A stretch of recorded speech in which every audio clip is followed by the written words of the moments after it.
And they also have early muzzleloader season too. I don't know if you guys have ever hunted that. I have. It's we're going to September, isn't it? Early September to about the end of it. It's like 2 weeks.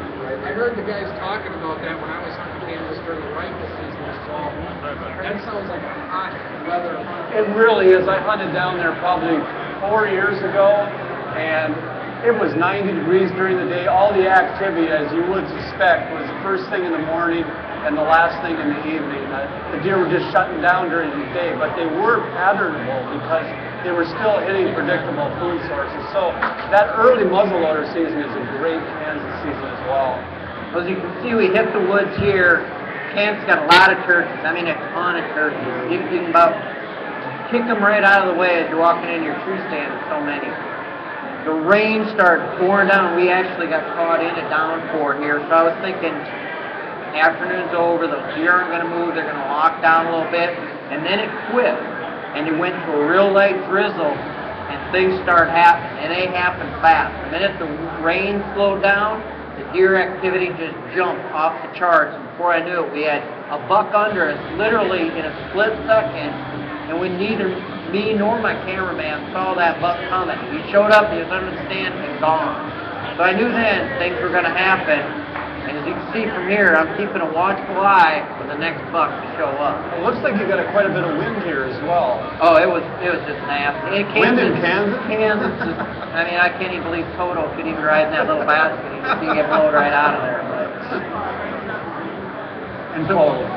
And cold. Now, in Kansas is one of those states too, especially in the eastern half, it's high humidity. Yep. So it can be 10, 15, 20 degrees out, and that humidity just drives to your bone, and it's bone-chilling cold. So I decided to tough it out here. Rain is still coming down, lightening up a little bit, like I said, turning into a drizzle. And I spot a buck on the march, and he's coming fast, just like the one not even 10 minutes before that came, shooting right into our area. See, I see him right there. See? Hey, Mark, before we get into the scenario, we actually have a question from the audience. What's your name, where you're from, and what is your question?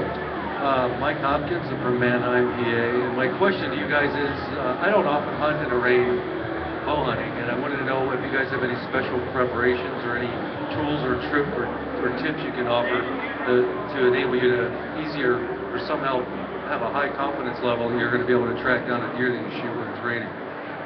And if you do hit a deer in the rain with a bow, how do you handle the tracking part of it?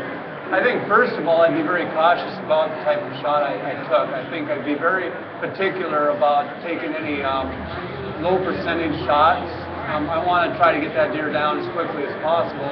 And generally, where I might wait for an hour or two, if the deer does run out of sight, I might be more inclined to get on what blood I could find a lot quicker than I might normally do. I might not let that deer go lay down for a while. I might want to get right on.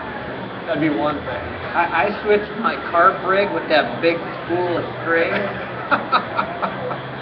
They just, and they hit the end of it, and they're like, no. No, I do the same thing Gordy does. I quit. I don't even think about a low percentage shot, which I never do hardly anyway. I just make sure if that deer gets in there, it's the shot I want to take. If there's anything quirky about it, the deer's keyed up, I'm not taking a shot because rain's going to wash away the blood. And whitetails are like elk. If you don't kill them right there, it's hard to find them if they're not dead within 100 yards. Hey, what do we got going on here? I tell you what, I got a lot going on right now. Is that a decoy or is that a deer? That's the deer. And what was going on here is that deer, I could have shot him for the last 50 yards, but he would not stop. And I don't know if he couldn't hear us because of the drip, drip, drip of the rain. The whole way through there, I've actually got set in there, but I think the rain washed most of it away. And I'm grunting at him now, which is the thing I don't like to grunt at deer when I'm in a tree, because if they hear it and get too alert, they jump the tree. But in this case, I